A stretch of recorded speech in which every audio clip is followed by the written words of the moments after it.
पटना में गणतंत्र दिवस समारोह का मुख्य कार्यक्रम जो है गांधी मैदान में आयोजित किया गया और झंडोत्तोलन जो है बिहार के राज्यपाल फागू चौहान के द्वारा किया गया। इस राज्य के आला अफसर भी मौजूद थे। ये हुआ 12 विभागों की रंग बिरंगी झांकियाँ निकली थी आज, और झांकियाँ बहुत ही शानदार थी।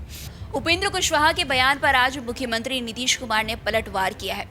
ट्विटर पर लिखने से तो कुछ होता नहीं है, कोई बात है तो आइए सामने बैठिए, बात करते हैं, उसका समाधान होगा। हिस्सा चाहिए, इधर झिड़क रहे हैं नीतीश कुमार कि काहे का हिस्सा, कौन चीज़ का हिस्सा। टूट का संकेत दे रहा महागठबंधन में।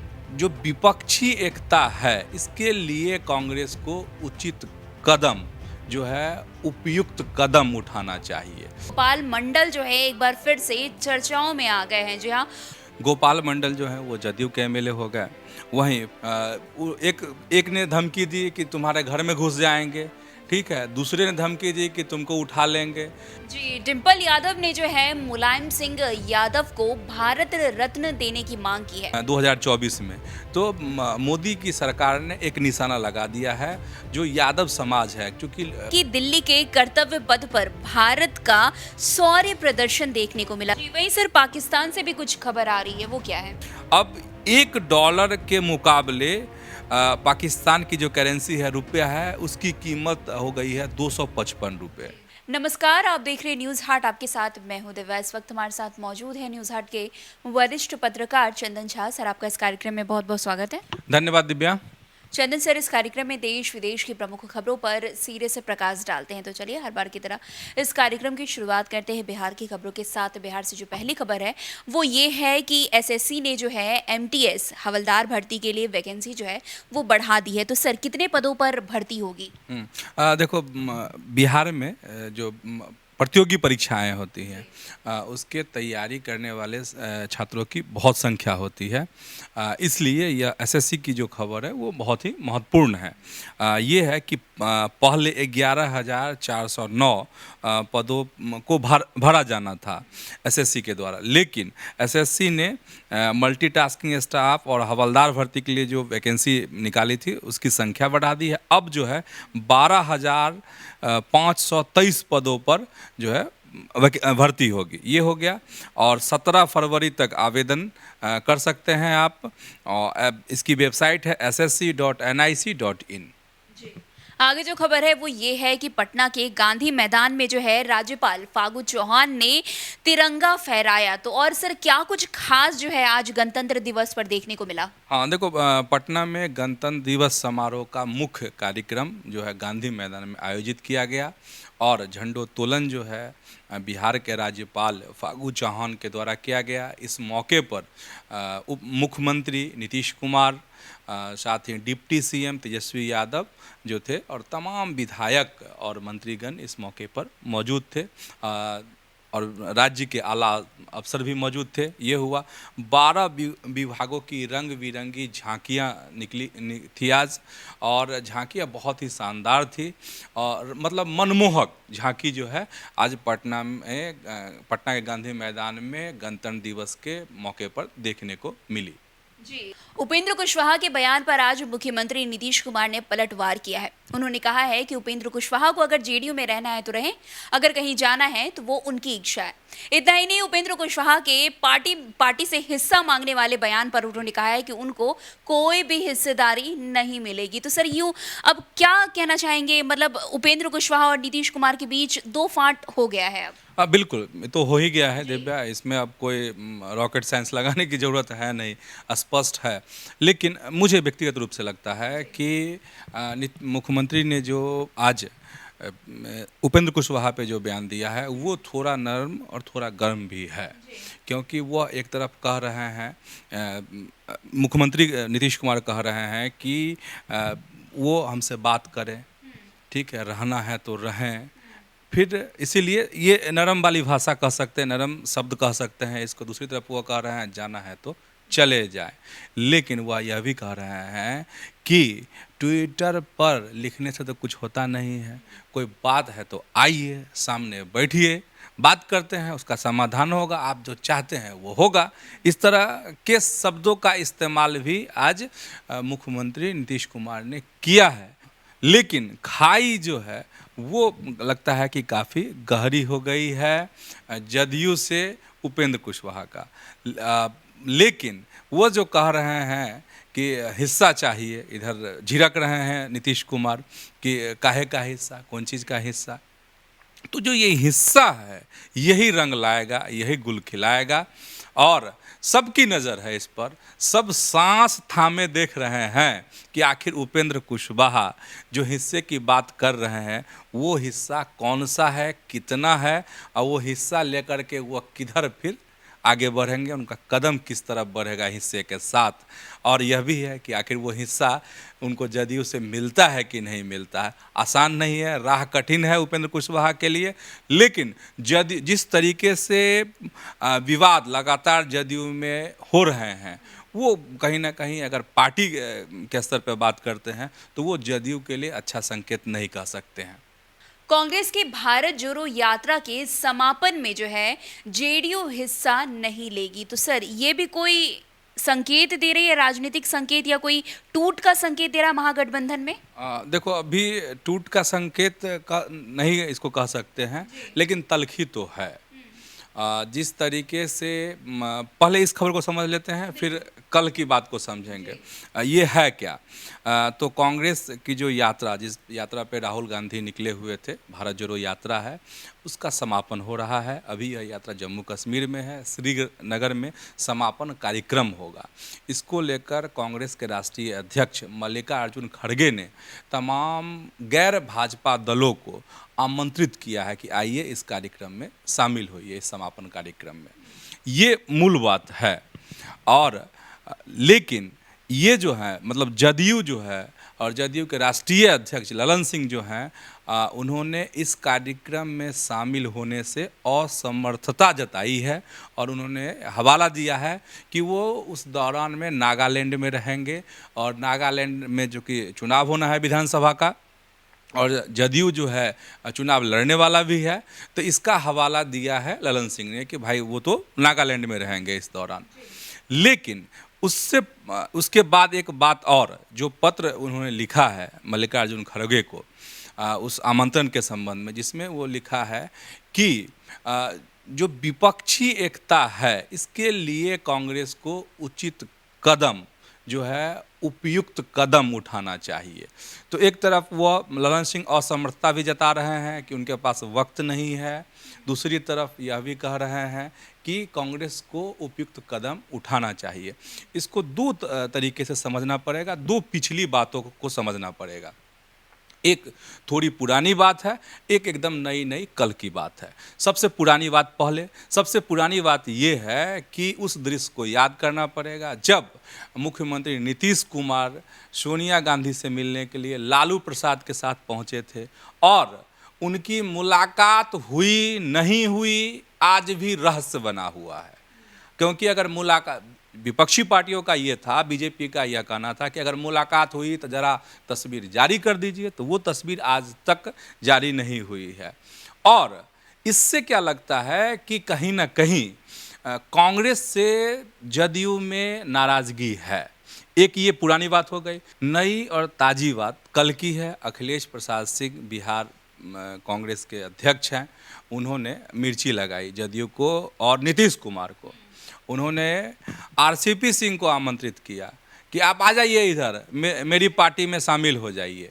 तो कहीं ना कहीं ये मिर्ची लगाने वाली बात है, क्योंकि जदयू छोड़कर ही आरसीपी सिंह अभी बाहर टहल रहे हैं, घूम रहे हैं। कहा जा रहा है कि उनकी गलबहियाँ चल रही है बीजेपी के साथ, लेकिन खुलकर ऐसी तस्वीर अभी देखने को नहीं मिली है। इधर इन्होंने आमंत्रित कर दिया आरसीपी सिंह को। जदयू नीतीश कुमार खुद परेशान है अभी उपेंद्र कुशवाहा प्रकरण को लेकर के, तो ये हो गया। दूसरी बात उन्होंने यह भी कही थी कि महागठबंधन जो है उसमें जो ये हैं, जो समाजवादी पार्टियां हैं, समाजवादी सोच की जो पार्टियां हैं, मतलब इशारा कहीं ना कहीं जदयू की तरफ और राजद की तरफ था कि ये लोग तो ऐसे ही लड़ते रहते हैं। तो ये सब मिर्ची लगाने वाली बात थी। तो इसका असर अब दिखा है। ये जो पत्र लिखा है खड़गे को ललन सिंह ने और असमर्थता जताई है कि भारत जोड़ो यात्रा के समापन कार्यक्रम में वो शामिल नहीं हो सकते हैं, तो कहीं ना कहीं इन सब चीज़ों का ही परिणाम है। तो अब इन सब चीज़ों से ऐसा लगता है कि कांग्रेस से जदयू जो है अपना गाल फुला लिया है। ललन सिंह जो है खफा हैं कांग्रेस से, क्योंकि उन्होंने कह दिया है कि उपयुक्त कदम उठाए, विपक्षी पार्टियों को एकजुट करने के लिए कांग्रेस जो है कदम उठाए। आगे जो खबर है वो ये है कि गोपाल मंडल जो है एक बार फिर से चर्चाओं में आ गए हैं। जी हाँ, गोपाल मंडल ने बीजेपी के पूर्व एमपी को साधते हुए कहा है कि एक बार सांसद बन गया तो बड़का बात हो गया क्या। तो सर क्यों आखिर इस तरीके की बात की है गोपाल मंडल ने? गोपाल मंडल जो है वो जदयू के एमएलए हो गए। वहीं पूर्व सांसद हैं अनिल कुमार यादव, इनके बीच जो है आज जोरदार भिड़ंत हो गई। ऐसा लग रहा था दिव्या कि कहीं फैटम फैटा भी नहीं हो जाए, नहीं बॉक्सिंग भी नहीं हो जाए। गोपाल मंडल के लिए कोई बड़ी बात नहीं है सर। बिल्कुल ये बड़ी बात नहीं है, लेकिन बड़ी बात यह है कि जिस मौके पे ये दोनों मतलब भिड़ंत के लिए ये हो गए थे, वो मौका जो था वो बहुत ही महत्वपूर्ण मौका है, क्योंकि ये गणतंत्र दिवस समारोह था। नवगछिया जो है वहाँ पे गणतंत्र दिवस समारोह का कार्यक्रम होता, उसमें ये शामिल हो रहे थे दो, एक तो पूर्व सांसद हैं, एक एमएलए। तो ये आखिर भिड़ंत क्यों वाली स्थिति क्यों हुई? इसलिए हुई कि यह जो समारोह चल रहा था तो उसमें आगे बैठने के लिए, मतलब एक पूर्व एमपी है तो एक एमएलए हैं, ये आगे बैठने के लिए, और जो खबरें निकल करके वहाँ से आई है कि अनिल कुमार यादव जो हैं वो आगे बैठना चाह रहे थे। वो जहाँ बैठना चाह रहे थे वहाँ के जिला अध्यक्ष जो थे वो बैठे हुए थे, और अनिल कुमार यादव जो है उन्होंने कहा कि आप पीछे चले जाइए, हम आगे बैठेंगे। उनके मन मिजाज में यह हो सकता है कि भाई हम सांसद रहे हैं। इस पर ये खफा हो गए गोपाल मंडल और कहे कि भाई हम यहाँ के विधायक हैं, हमारी पार्टी के जिला अध्यक्ष को आप पीछे कैसे कर दीजिएगा, अभी सत्ता में भी है जदयू नहीं। तो ये स्थिति आ गई थी। दूसरी तरफ जो पूर्व सांसद हैं अनिल कुमार यादव, इन्होंने एक पत्र भी लिखा है एसपी को, और मतलब इस मामले की जांच करने का आग्रह किया है। और उस समय जो दृश्य बना दिव्या वो बड़ा ही दिलचस्प था। एक ने धमकी दी कि तुम्हारे घर में घुस जाएंगे, ठीक है, दूसरे ने धमकी दी कि तुमको उठा लेंगे। फिर बाद में गोपाल मंडल जो हैं पत्रकारों के साथ भी उलझ गए, उससे भी नाराज़ हो गए, बोले कि बताओ हम विधायक हैं, वो तो पूर्व सांसद है ना, पहले हमसे बात करोगे तुम लोग कि उसका बयान लोगे, ठीक है। इस तरह के भी दृश्य देखने को मिले। खैर गोपाल मंडल का तो तमाम विवादों में नाम आता रहता है। अब ये नया विवाद एक कुर्सी पर बैठने के लिए पूर्व सांसद और एमएलए में कह सकते हैं कि विवाद हुआ। परफेक्शन IAS, UPSE और BPSC फाउंडेशन क्लासेस के लिए समर्पित संस्थान। यहाँ आपको UPSE selected and interview appeared faculties द्वारा गाइड किया जाता है। Separate batches for Hindi and English medium. 65वीं और 64वीं BPSC एग्जाम में 69 और 107 रिजल्ट्स एवं 66वीं BPSC एग्जाम में 131 रिजल्ट्स हासिल किया है परफेक्शन IAS टीम ने। परफेक्शन IAS, कुमार टार, बोरिंग रोड, पटना। आगे रुख करते हैं नेशनल खबरों की तरफ। नेशनल से जो पहली खबर है वो ये है कि दिल्ली के कर्तव्य पथ पर भारत का शौर्य प्रदर्शन देखने को मिला। तो सर क्या कहेंगे? बिल्कुल शानदार, जबरदस्त, जिंदाबाद। आज जो है गणतंत्र दिवस पे जो दिल्ली में कार्यक्रम हुआ, इस पे भारत के लोग तो जश्न मना ही रहे थे। दुनिया भर के कई देशों ने भारत को इस पर बधाई भी दी है गणतंत्र दिवस पर।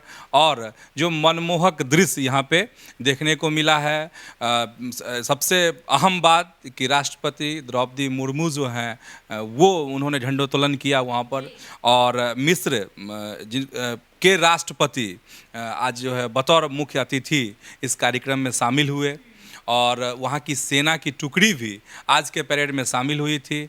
और सबसे है कि स्वदेशी जो शौर्य देखने का आज जो है राजपथ पे लोगों को मौका मिला। और इस मौके पर एक ताकत जो है भारत की, एकता अनेकता में एकता वाली ताकत, तमाम तरह की झांकियां भी देखने को मिली और तमाम तरह के जो वेपन्स हैं सेना के, चाहे वो वायुसेना के हों या थल सेना के हों या फिर नेवी के हों, उन सारे चीज़ों का प्रदर्शन हुआ। मतलब भारत ने आज अपनी ताकत भी दिखाई पूरी दुनिया को। जी, डिम्पल यादव ने जो है मुलायम सिंह यादव को भारत रत्न देने की मांग की है। तो सर मेरा सवाल आपसे ये है कि भारत जो रत्न देने की मांग की है, तो इस पर वो कुछ सियासी कुछ करने की योजना बना रही है क्या? हाँ, देखो सियासी ही है। क्योंकि भारत रत्न देने की जो मांग है, डिम्पल यादव उनकी बड़ी बहू हैं मुलायम सिंह की, और उनके भाई हैं शिवपाल यादव, इन्होंने भी मांग की है। पहल जब इनका निधन हो गया मुलायम सिंह का, इसके बाद ही यह मांग उठी थी कि मुलायम सिंह यादव को भारत रत्न मिलना चाहिए। इसी बीच में इधर मांग हो ही रही थी कि बस इधर से पद्म विभूषण का अवार्ड जो है मोदी ने इनको दे दिया, केंद्र सरकार ने इनको दे दिया। अब कहा जा रहा है कि जो सियासी है, चारों खाने चित हो गई थी समाजवादी पार्टी, क्योंकि उसको ये अंदाज़ा नहीं था कि हम तो भारत रत्न की मांग कर रहे हैं, इधर से ये अवार्ड मिल जाएगा। अब घर में भी कहीं ना कहीं दिव्या खटपट देखने को मिल रहा है। एक तरफ उनकी मुलायम सिंह की बड़ी बहू कह रही हैं कि मुलायम सिंह यादव को भारत रत्न मिलना चाहिए, उनके भाई भी कह रहे हैं, लेकिन उनकी छोटी बहू जो है अपर्णा यादव, वो कह रही हैं जितना मिला है उसे संतोष कीजिए, इस पर सवाल जवाब करने का कोई ज़रूरत नहीं है। तो ये घर की सियासत हो गई। अगर राज्य की सियासत कहें तो ये है कि जो चुनाव आने वाला है लोकसभा का 2024 में, तो मोदी की सरकार ने एक निशाना लगा दिया है जो यादव समाज है। क्योंकि बहुत लोकप्रिय नेता रहे हैं मुलायम सिंह यादव, तो कहीं ना कहीं बीजेपी की यह कोशिश है, केंद्र सरकार की यह कोशिश है कि उसमें सेंधमारी हो। अब कितनी सेंधमारी होगी यह कहना मुश्किल है, क्या असर पड़ेगा यह कहना मुश्किल है, लेकिन अपनी चाल जो है मोदी ने चल दी है। कौन है नाथन एंडरसन, जिनकी एक रिपोर्ट ने गौतम अडानी को जो है दे दिया 45,000 करोड़ का झटका? हाँ देखो, नाथन एंडरसन ये है कि उनकी एक रिपोर्ट की वजह से अडानी ग्रुप को 45,000 करोड़ रुपए का झटका लगा है। और अमीरी की लिस्ट में, दुनिया की जो अमीरी की लिस्ट में वो एक पैदान खिसक करके चले आए हैं गौतम अडानी। तो ये इतना बड़ा झटका है एक रिपोर्ट से। तो जो हिडेनबर्ग रिसर्च है, यह अमेरिका की एक फर्म है, एक कंपनी है जो आर्थिक गतिविधियों पर नज़र रखती है। कंपनी जो दुनिया भर की जो तमाम कंपनियां हैं वो कैसे काम कर रही है, क्या गड़बड़ी कर रही है, उसके बैलेंस शीट कैसे हैं, इन सब चीज़ों का एनालिसिस करती है, उस पर नज़र रखती है। और हिडेनबर्ग रिसर्च की जो रिपोर्ट है उसके अनुसार यह है कि अडानी ग्रुप जो है वो दूध का धुला हुआ नहीं है, शेयर में उसकी बहुत सारी गड़बड़ियाँ। इस तरह की जो रिपोर्ट हिडेनबर्ग रिसर्च की ओर से जब जारी हुए तो अडानी ग्रुप को एक बड़ा झटका लगा, 45,000 करोड़ रुपया का झटका लगा है। अब अडानी ग्रुप का यह कहना है कि वो इसको लेकर अदालत का दरवाज़ा खटखटा सकता है, और उसका कहना है कि कंपनी को अंतर्राष्ट्रीय स्तर पर बदनाम करने की एक बड़ी कोशिश हुई है।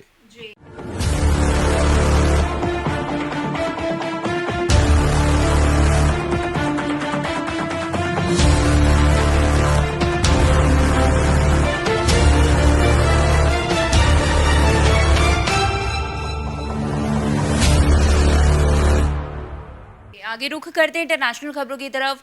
इंटरनेशनल से जो पहली खबर है वो ये है कि डोनाल्ड ट्रंप जो है ट्विटर पर आने के बाद फेसबुक, इंस्टाग्राम पर भी जो है उनकी वापसी हो गई है।